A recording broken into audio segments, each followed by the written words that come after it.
It was early November in Vermont, the kind of cold that bites your fingers even through your gloves. The leaves had long fallen, leaving the trees like black skeletons watching over the quiet roads. I was driving with my wife, Emily. We were headed to a small town called Haverbrook, a place I hadn't seen since I was a kid. My late uncle had left me a house there, a house I didn't even remember existed. The drive took hours. As we entered Haverbrook, the GPS lost its signal. The sky turned gray, and the roads narrowed into twisting lanes lined with pines and thick fog. Emily joked about how it felt like we were stepping into a ghost story.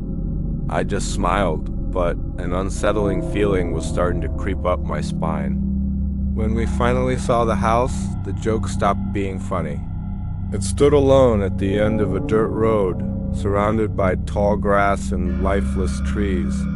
2 stories high, wooden siding cracked with age, windows as dark as hollow eyes. Yet, despite the decay, there was something strangely expectable about it, as if the house had been waiting. Inside, the air was heavy and stale, and it carried a faint metallic smell. Dust blanketed everything, the furniture, the staircase, the portraits on the walls. In one painting, a woman with pale skin and hollow eyes stared directly out of the frame. The nameplate beneath it read, "Margaret Holloway, 1903. Emily frowned. "She looks just like you," she said. I laughed uneasily. We were too tired to drive back, so we decided to spend the night. There was no power, but we had flashlights and a few candles. Emily set up our sleeping bags in what used to be the living room, while I went to explore the upstairs hallway. And that's when I found it. A small door, tucked away behind a wardrobe, locked with an old brass latch. The wood around it was darker than the rest of the wall, as if it had been replaced or even burned.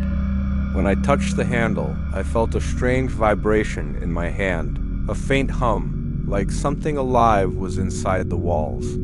I quickly pulled my hand away. Downstairs, Emily was sitting on a chair, her eyes unfocused.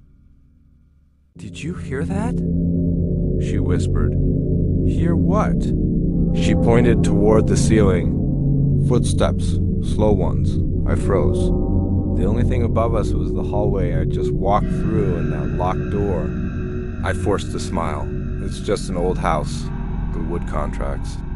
That's all, but when we tried to sleep, the noise continued. Slow, dragging steps right above us.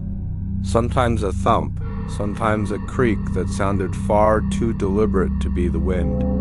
Around 3 a.m., I woke up gasping, certain that someone was standing over me. The candle had gone out. In the pitch dark, I heard a whisper. Faint, but right next to my ear. "Welcome home." I sat bolt upright, heart pounding, and shined my flashlight around the room. There was nothing. Emily was still asleep, though her lips were moving slightly, murmuring words I couldn't make out. The next morning, Emily was different. Her voice was softer, distant. She told me she dreamed of a woman who wanted us to open the door. I tried to laugh it off, but when I went upstairs again, the door wasn't locked anymore. I hesitated, then slowly pulled it open. A wave of cold air spilled out, heavy with the smell of rust and soil. Behind it was a narrow staircase leading down, not up into the darkness beneath the house. "Emily," I called, my voice trembling. There's something down here, but Emily didn't answer.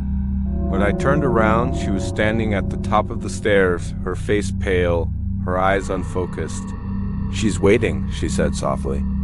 "You shouldn't have kept her locked away." My flashlight flickered. The air grew thicker, the smell stronger. From the darkness below came a faint scraping sound like fingernails on wood. Then, a voice, old and cracked but unmistakably human, echoed up the stairs. "Daniel, you left me here." I stumbled back. "Who's there?" The whisper turned into a rasping laugh. And then I saw something moving up the stairs, hands first. Gray skin, matted hair, eyes empty and wet like glass. It was the woman from the painting. Emily didn't move.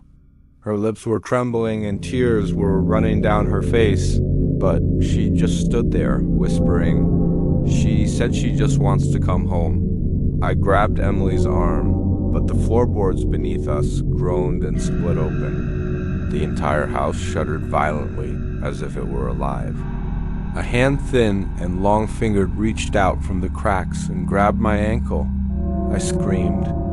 The air filled with the stench of rot. I pulled free, dragging Emily toward the front door, but when I threw it open, there was nothing outside. No road, no trees, just an endless pulsing fog. I turned back, and the house was shifting around us. The walls were breathing. The pictures on the walls had changed. Every frame now showed me and Emily, standing in the house, smiling blankly.